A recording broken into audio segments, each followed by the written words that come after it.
분명 개념 공부는 다 했는데 왜 3점부터 막힐까요? 개념을 알고 있다는 것과 문제에 적용한다는 것은 전혀 다른 얘기이기 때문입니다.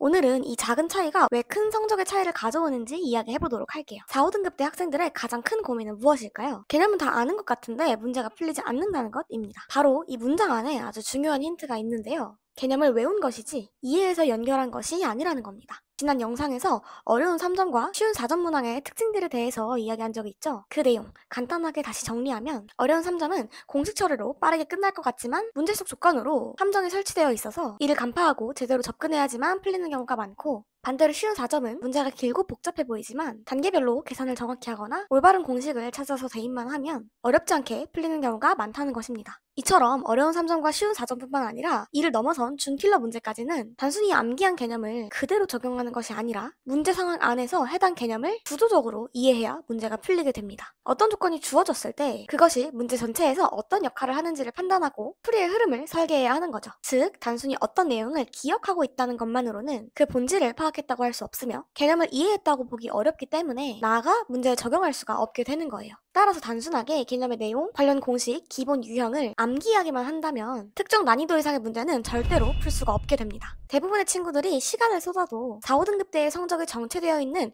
근본적인 이유가 바로 이것 때문이에요. 그런데 이 등급대에 머무는 대부분의 학생들이 어려운 3점 또는 쉬운 4점을 풀 때 암기된 공식이나 외운 풀이 패턴을 떠올리게 됩니다. 아니, 애초에 처음 공부할 때부터 풀이의 패턴을 그냥 외워버리죠. 이 조건이 나오면 또는 이 식이 나오면 이런 공식을 쓰면 된다. 이 유형은 이렇게 풀라고 학원에서 가르쳐줬다. 이런 식으로요. 그런데 수능은 바로 그렇게 공부한 사람들을 걸러내는 시험입니다.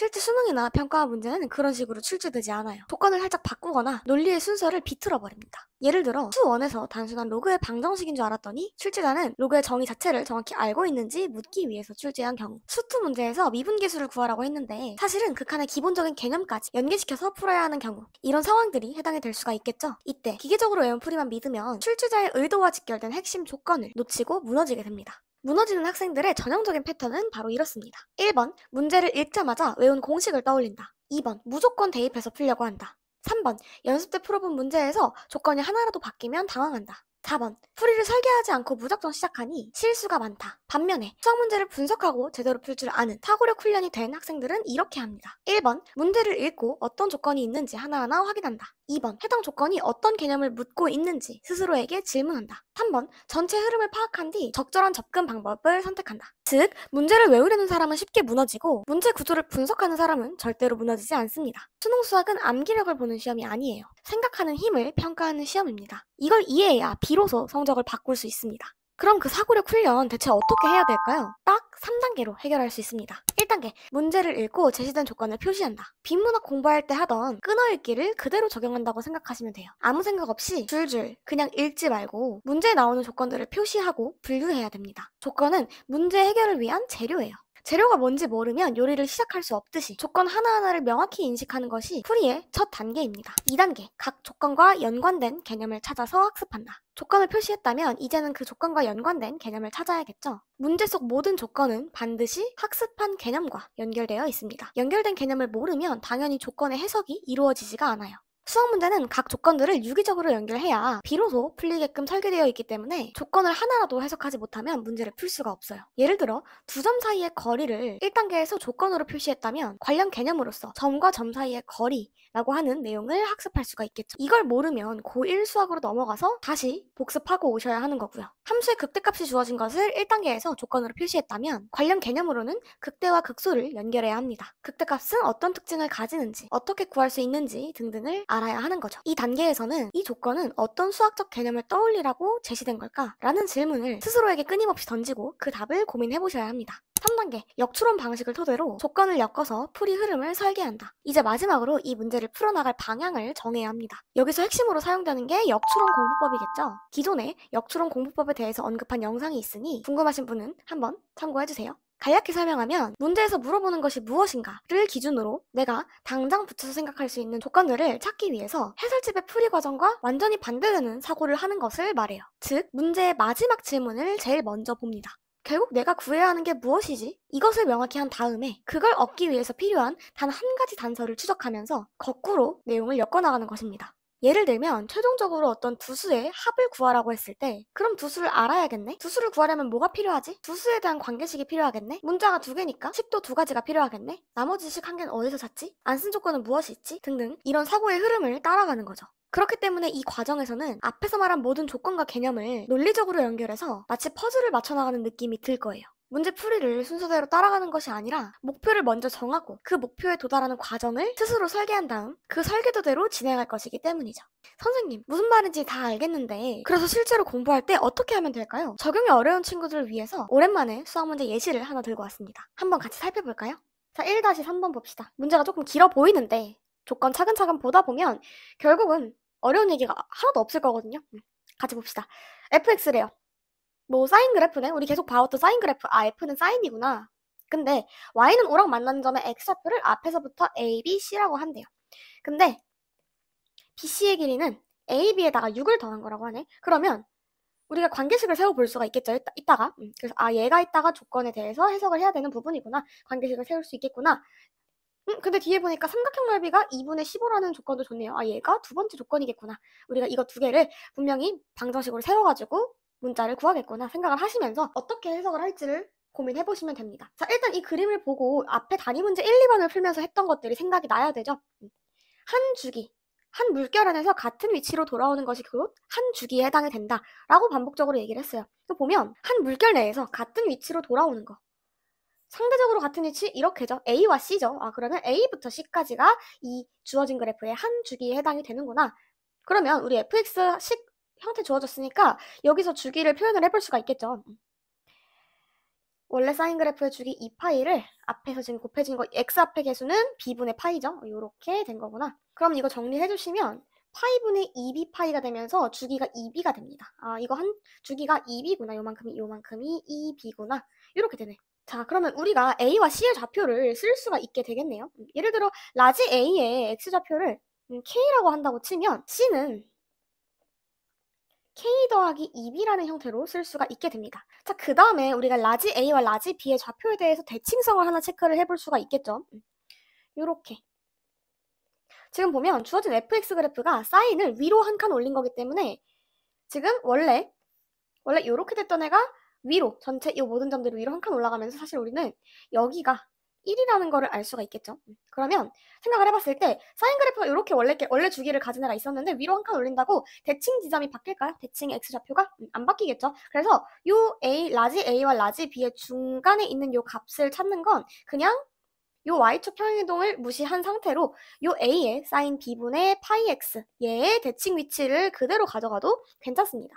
자, 그러면 얘가 주기가 2b였으니까 요렇게 됐을 때 2b, 얘가 b, 여기는 그러면 2분의 b겠죠. 아, 그래서 라지 a와 라지 b 사이에 있는 여기는 x는 2분의 b겠구나. 여기까지 쓸 수가 있겠죠. 그러면 라지 b도 우리가 스몰 b 그리고 k라는 문자로 나타낼 수가 있게 됩니다. 자, 얘를 물음표라고 했을 때 k 더하기 물음표의 중간에 누구? 2분의 b가 있어야 하니까 물음표는 b 빼기 k구나. 그래서 우리 여기까지 표현을 할 수가 있게 됩니다. 자, 그러면 이제 1번과 2번 조건에 대해서 식을 쓸 수가 있겠네요. 자, BC의 길이는 C의 좌표에서 B의 좌표를 뺀 거. BC의 길이는 K 플러스 2B에서 빼기 B 마이너스 K를 한 거. 자, 이거 풀어주시면 2K 플러스 B네요. 2K 플러스 B. 얘가 AB의 선분의 길이는 지금 B 빼기 A니까 자, B 빼기 K에서 빼기 K. 즉 스몰 b 마이너스 2k 그죠?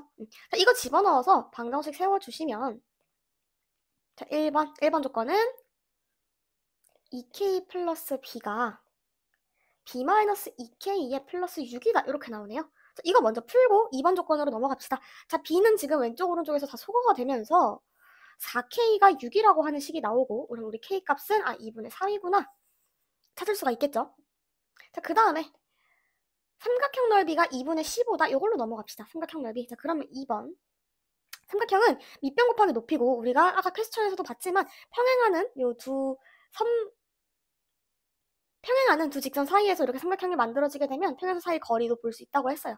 그래서 밑변의 길이 AB 아까 구해놨던 거 B 빼기 2K인데 자, B 빼기 2K인데 자, K 값 2분의 3인 거 알고 있으니까 우리 대신 B 빼기 3이라고 씁시다. 삼각형 넓이는 삼각형 AOB는 2분의 1에 B-3, 밑변 B-3의 높이가 얼마? 5 했더니 얘가 2분의 15라는 말인 거죠. 요거 마지막으로 풀면 되겠네요. 자, 이거 사라지고 얘 약분해주게 되면 B 빼기 3이 3인 거니까 B 값은 6이구나. 이렇게 알 수가 있게 됩니다. 물어보는 거 A제곱 더하기 B제곱이었으니까 마지막으로 우리 A까지 구해줍시다. 자, A는 구해준 게 뭐였냐면 사인 앞에 곱해진 요 숫자죠. 그래서 우리 지나는 교점 같은 거 하나 잡아가지고 대입을 해주면 처리를 할 수 있겠네요. 보면 뭐 A로 할까요? A는 지금 K,5 K,5를 지나는 건데 K가 2분의 3이었죠? 그래서 얘는 2분의 3,5라는 점이고 요 A라는 점을 우리 fx가 지나고 있다라는 성질을 활용해서 A를 구해주시면 되겠습니다. 자, fx가 A의 사인 B분의 파이 x 플러스 1이었죠? 여기다가 우리 구한 거 좀 집어넣어 주시면 A의 사인에 B는 6이니까 6분의 파이 x 플러스 1이고 따라서 F의 K 대신에 2분의 3이죠. F 2분의 3은 우리 6분의 파이 곱하기 2분의 3이니까 4분의 파이죠. 사인 4분의 파이, 사인 45도는 2분의 루트 2, 2분의 루트 2A에 더하기 1을 했더니 아까 Y좌표가 5가 나왔다. 이렇게 되죠. 그래서 2분의 루트 2A가 4인 거니까 우리 A 값은 루트 2분의 8 이렇게 되죠. 유리원 안 할게요. 왜냐면 어차피 우리 A제곱 구할 거니까. 자, A제곱 더하기 B제곱 마지막으로 찾아주시면 따라서 A제곱은 2분의 64 얘는 32죠. B제곱은 66에 36 더하면 답은 68이네요. 선지에서 1번에 해당이 됩니다. 여러분, 문제를 많이 푼다고 해서 실력이 느는 게 아닙니다. 문제 하나를 풀더라도 왜 이렇게 푸는지, 이 조건은 어떤 의미가 있는지 스스로 질문하고 답을 찾아가는 과정이 필요해요. 이런 공부를 해야 수능 시험이 원하는 생각하는 학생이 될 수 있고 나아가 여러분이 성인이 되어서도 학원이나 누군가의 도움 없이도 스스로의 문제를 해결하고 주체적으로 삶을 살아갈 수 있게 되거든요. 혹시라도 혼자 고민하고 이러한 질문을 던지는 것이 어려운 친구들을 위해서 체험한 시리즈 운영 중이니까요. 머릿속으로 질문을 던지는 게 어렵다. 복잡한 문제를 분석하고 구조화하는데 시간이 너무 오래 걸린다. 혼자 공부하면서 자꾸 풀어지고 느슨해진다 하는 친구들은 저 순이쌤과 함께 같이 공부해봐요. 매 기수마다 인원 제한이 있기 때문에 관심 있는 친구들은 서둘러 주시고요. 오늘 영상이 도움이 되셨다면 좋아요와 구독 버튼 한 번씩 눌러주세요. 여러분이 스스로 성장하고 실력을 키울 수 있도록 함께 질문을 던지고 나아가는 페이스메이커로서 다음 영상 더 유익한 내용으로 돌아오도록 하겠습니다. 그럼 안녕.